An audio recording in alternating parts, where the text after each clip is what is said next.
ఆంధ్రప్రదేశ్లో సార్వత్రిక ఎన్నికల కోసం పోలింగ్ అయితే ముగిసింది.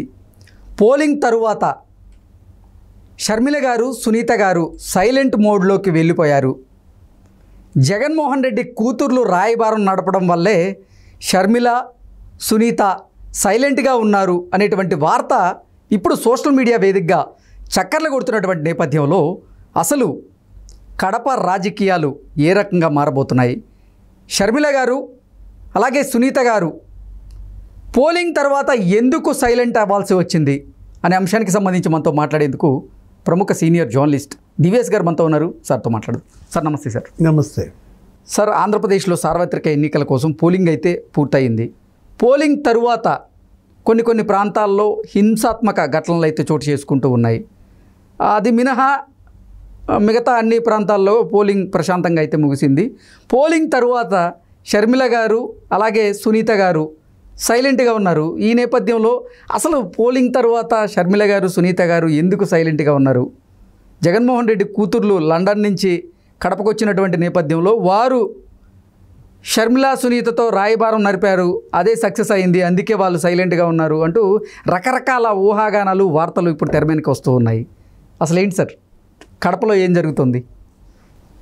వాళ్ళు వచ్చిన పని పూర్తయిందేమో. షర్మిల, సునీత చేయాల్సిన పని పూర్తయిపోయింది కాబట్టి ఇక సైలెంట్ అయిపోయారా? ఓకే, అంటే ప్రజల తీర్పు కోసం వాళ్ళు. ఎందుకంటే ఇప్పుడు ఆమె కాంగ్రెస్ పార్టీ అధ్యక్షురాలు షర్మిల.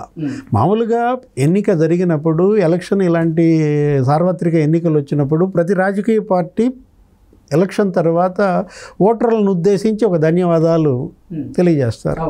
ఏది ఇప్పుడు ముఖ్యమంత్రి కావచ్చు, ప్రధాన ప్రతిపక్ష నేత కావచ్చు, ఇతర రాజకీయ పార్టీల అధ్యక్షులు కూడా ఒక ప్రెస్ రిలీజ్ చేస్తారు. ఏది ఈ మధ్య ట్వీట్లు వచ్చాయి కాబట్టి ఇక ట్వీట్లే చేసుకుంటున్నట్టున్నారు. కొంతమంది అసలు మామూలుగా ప్రెస్ మీట్ పెడతారు. ఏది గతంలో మనకున్న ఆనవాయితీ, రాజశేఖర రెడ్డి పెట్టేవాడు, చంద్రబాబు పెట్టేవాడు, ఎన్టీఆర్ పెట్టేవాడు. ఏది ధన్యవాదాలు. ఇవాళ మీరంతా కూడా పోల్ పర్సంటేజ్ పెరిగింది. చరిత్రలో లేనంతగా ఇంత పర్సంటేజ్ ఎప్పుడు మనం చూడలేదు అసలు దేశంలో. 1957 తర్వాత మళ్ళీ 2024లోనే ఆంధ్రప్రదేశ్లో ఇంత అత్యధికంగా పోలింగ్ శాతం నమోదైంది అంటూ కూడా నిన్న ఎన్నికల సంఘం కూడా క్లియర్గా చెప్పడం జరిగింది. 82% పోల్ వచ్చిందంటే అసలు ఆ రోజు చూసాం మనం. ఏది పోలింగ్ డే నాడు నీకు ప్రతి 2 గంటలకి నీకు డబల్ డిజిట్లో పోల్ పర్సంటేజ్ పెరిగింది.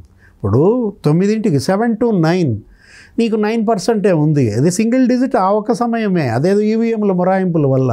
ఆ తర్వాత నుంచి డబల్ డిజిట్ కొడతా వెళ్ళింది ప్రతి 2 గంటలకి అన్నమాట. నీకు నెక్స్ట్ వెంటనే 17% కొట్టింది, ఆ తర్వాత వెంటనే 15% కొట్టింది, ఆ తర్వాత 2 గంటలకి నీకు మళ్ళీ 18% కొట్టింది.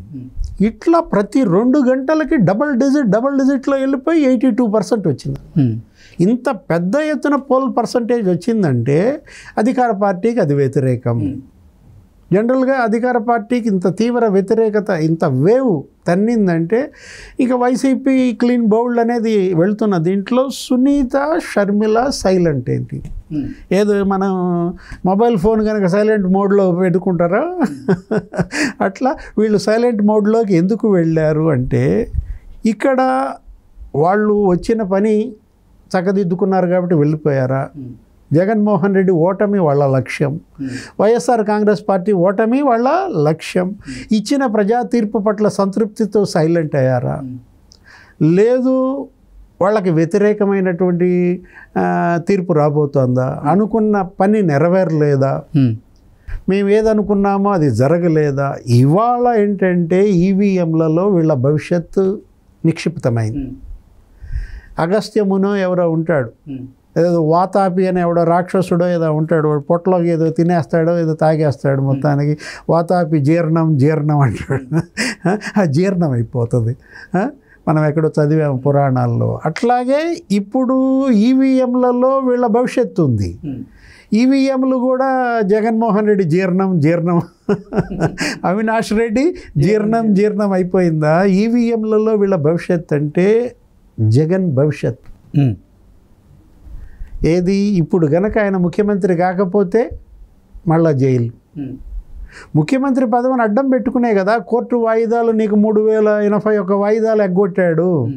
నా సీఎం షెడ్యూల్ దెబ్బతింటుంది, లేకపోతే నా వెల్ఫేర్ స్కీమ్స్ షెడ్యూల్ దెబ్బతింటదనే వంకలు పెట్టుకుంటూ ఇన్ని వాయిదాలు ఎగ్గొట్టిన పరిస్థితి. 135 డిశ్చార్జ్ పిటిషన్లు వేశారు సిబిఐ. ఆ 11 కేసులు, ఈడీ 9 కేసుల్లో ఇలా నడుపుకుంటూ వచ్చినటువంటి పరిస్థితి నల్లేరు మీద నడగ్గా అయిపోయింది. ఇప్పుడు ముఖ్యమంత్రి పదవి లేదనుకో, రాయి అంటది. ఏది సిబిఐ కోర్టు ఒక్కసారిగా మళ్ళీ అదేదో సినిమా ప్రతి మంగళవారం శుక్రవారం ఇక్కడ రావాల్సి వస్తుంది. చంద్రముఖి పిలిచినట్టుగా ఆయన కూడా ప్రసంగాల్లో చంద్రముఖి అని ఎక్కువగా అన్నాడు. ఏది రేపు గనక మీరు చంద్రముఖి వస్తుంది సైకిల్ మీద రక్తం గ్లాసులో పోసుకుని తాగుద్ది, ఆ చంద్రముఖి దేవుడు ఎరుగు. ఇప్పుడు జగన్మోహన్ రెడ్డిని ఈ సిబిఐ చంద్రముఖి రా అంటుందన్నమాట. ముఖ్యమంత్రి పదవి కనుక పోతే అంటే జగన్ భవిష్యత్తునే కాదు, అవినాష్ రెడ్డి భవిష్యత్తు కూడా ఈవీఎంలలో నిక్షిప్తమై ఉంది. ఇప్పుడు అవినాష్ రెడ్డి అక్కడ కనుక గెలిస్తే జగన్ సీఎం అయితే అతను బయట ఉంటాడు, లేకపోతే వివేకానంద రెడ్డి హత్య కేసులో ఆయన కూడా లోపల జైలుకి వెళ్ళాల్సిందే కదా. ఆల్రెడీ ఆయన అరెస్ట్ ఏదో టెక్నికల్గా చూపించారు. ఇప్పుడు సిబిఐ కూడా కక్ష ఉంటుంది కదా, మేము అరెస్ట్ చేయడానికి వెళ్తే మమ్మల్ని ఎంటబడి తరిమారు. ఆ రోజు కర్నూలు విశ్వభారతి హాస్పిటల్ సినిమా నీకు తెలుసు కదా, 3 రోజులు సిబిఐ వాళ్ళు గెస్ట్ హౌస్లో ఉంటే వాళ్ళని రానియకుండా, హాస్పిటల్లో అరెస్ట్ చేయనీయకుండా వేలాది మంది కార్యకర్తలు, నాయకులు, ఎమ్మెల్యేలు, మంత్రుల్ని రక్షణ కవచాల్లాగా పెట్టుకుని అప్పుడు ఆ ఎస్పీ కూడా చేతులు ఎత్తేసాడు కదా. ఈ కక్ష మరి సిబిఐ వదలదు కదా, ఎట్టి పరిస్థితుల్లో అరెస్ట్ చేయాలి కదా, లోపల వేయాలి కదా. వాళ్ళ నాన్న ఆల్రెడీ భాస్కర్ రెడ్డిని ఎలా అయితే మరి A7 జైల్లో పెట్టారో ఇప్పుడు ఏదో ఓటు వేయటానికి వదిలేసినట్టున్నారు బెయిల్ పైన. ఇప్పుడు ఏమవుతుంది, ఈ బెయిల్ రద్దు అవుతుంది, లోపలికి వెళ్ళాల్సి వస్తుంది. అంటే అవినాష్ రెడ్డి భవిష్యత్ ఈవీఎంలలో ఉందన్నమాట. ఈవీఎంలు అగస్త్యమునిలాగా అవినాష్ రెడ్డి జీర్ణం అంటాయా? చూడాలా. షర్మిల భవిష్యత్తు కూడా దీని మీద ఆధారపడి ఉంది. షర్మిల రాజకీయ భవిష్యత్తు ఇవాళ ఈవీఎంలలో నిక్షిప్తమై ఉంది. ఆమె గనక కడప ఎంపీగా గెలవలేదనుకో చరిత్ర ముగుస్తుంది. ఎందుకంటే తెలంగాణలో దెబ్బతింది. తెలంగాణలో ఏంటి, ఒక పార్టీ పెట్టి వైఎస్ఆర్టీపీ అక్కడ 3000 కిలోమీటర్ల పాదయాత్ర చేసి కేసీఆర్ని ఇంటికి పంపించింది. ఇప్పుడు అదే పని ఇక్కడ చేయడానికి వచ్చింది. ఎక్కడ కాంగ్రెస్ పార్టీ అధ్యక్షురాలుగా ఇక్కడ అధికార పార్టీని ఇంటికి పంపించే బృహత్తర బాధ్యత నెత్తినెత్తుకుంది. జగన్మోహన్ రెడ్డి ఓటమే లక్ష్యంగా పనిచేసింది. అప్పుడు బై బై బాబు అంది, బాబుని ఇంటికి పంపించింది. ఇక్కడ బై బై కేసీఆర్ అంది, కేసీఆర్ని ఇంటికి పంపించింది. ఇప్పుడు బై బై వైసీపీ అంది, అక్కడ వైసీపీని ఇంటికి పంపిస్తే తప్ప షర్మిల కార్యం నెరవేరదన్నమాట. కాగల కార్యం గంధర్వులు నెరవేర్చడం అది తీసేసి, అది పాతది. ఇప్పుడు వీళ్ళు గంధర్వ కాంతలు ఎవరు, ఈ వైఎస్ ఆడబిడ్డలు.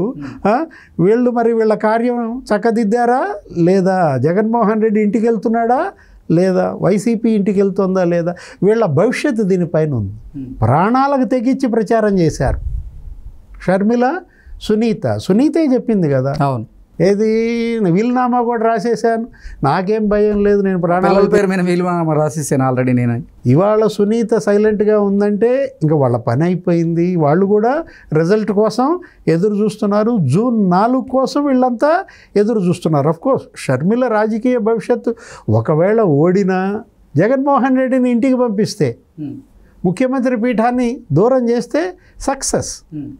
వైసీపీ ఓటమే వాళ్ళ లక్ష్యంగా పెట్టుకున్న పరిస్థితుల్లో వివేకానంద రెడ్డి రక్తంతో తడిసిన పునాదులపైన నిర్మించబడినటువంటి వైసీపీని ఓడించామంటే చాలు కదా, వాళ్ళ యొక్క అజెండా సక్సెస్ అయిపోయినట్లు లెక్క. వాళ్ళ యొక్క వ్యూహం సక్సెస్ అయిన దీంట్లో షర్మిల గెలిచినా గెలవకపోయినా రాహుల్ ఉన్నాడు, ఆమెకు ఇవ్వాల్సిన రాజ్యసభ ఇస్తే ఇవ్వచ్చు.